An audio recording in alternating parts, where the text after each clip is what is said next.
Capítulo 37. El interrogatorio del cardenal. Ariadne.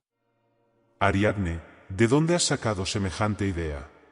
Lo primero que me esperaba al regresar a casa, tras la derrota del apóstol Acereto, fue un interrogatorio por parte de mi padre, el cardenal. Aunque frente a San Carlo logré actuar con devoción, fingiendo ser una ferviente aprendiz de las enseñanzas de mi padre en la Basílica de San Ercole, la realidad era que él desconocía por completo mi situación. El cardenal era un hombre astuto, y no iba a caer tan fácilmente en mi actuación sin antes indagar. Mucho menos considerando mi falta de experiencia y juventud. Por diversión, suelo leer tus libros de teología, padre, respondí, bajando la cabeza. Los pasajes que cité al debatir con Acereto en la Basílica eran los mismos que usaron los mejores teólogos en el Concilio de Trévoro, todos provenientes de los textos de la biblioteca de mi padre. Él, desde luego, entendería aquellos textos, pero para alguien como yo, parecía algo extraordinario.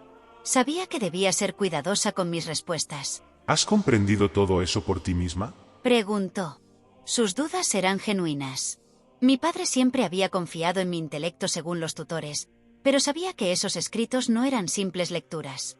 Resultaban difíciles incluso para alguien poco versado en la teología etruscana.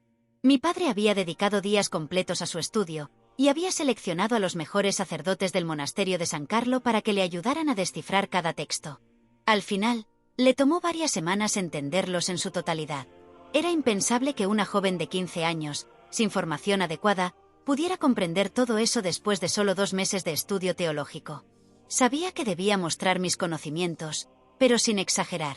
El ensayo de Wycliffe sobre la esencia de un santo me impresionó bastante, al igual que las cartas de Peladiano sobre la Divinidae, respondí, mencionando 2 libros que estaban en la biblioteca de mi padre.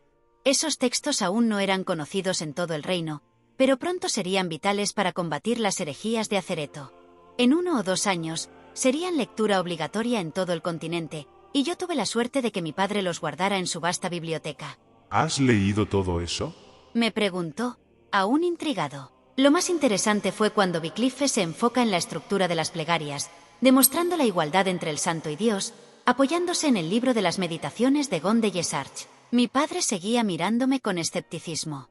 No podía decirle que conocía todo el contenido de esos libros gracias a mi vida pasada. Si llegaba a saber que tenía conocimiento del futuro, estaría acabada. De igual manera, debía ser cautelosa, lo último que quería era que me llamaran santa. Sería tan peligroso como comprometerme con César. Si el Papa escuchaba que me llamaban así sin haber sido canonizada, me trataría como a una hereje, al igual que hicieron con Acereto. A pesar de su cargo, el Papa Ludovico era una figura temible, que eliminaba a cualquier amenaza. En este momento no había ninguna figura de poder en quien confiar, ni siquiera en mi padre. En mi vida anterior fui su moneda de cambio ante César, y estaba segura de que volvería a hacerlo si no era cuidadosa. El interrogatorio continuó, y dejé que mi lengua afilada respondiera por mí. Cada pregunta, ya fuera sobre doctrina o teología, la respondí como si hubiera memorizado las respuestas de antemano. Desde la primera hasta la última, contesté como una auténtica erudita teológica. Al final, parecía que mi padre quedó satisfecho. Seguramente pensaba que un talento así solo surgía una vez cada 1000 años, por lo que no dudó en invitarme a su próxima clase en el seminario. Estoy impartiendo clases de teología en el seminario de San Carlo.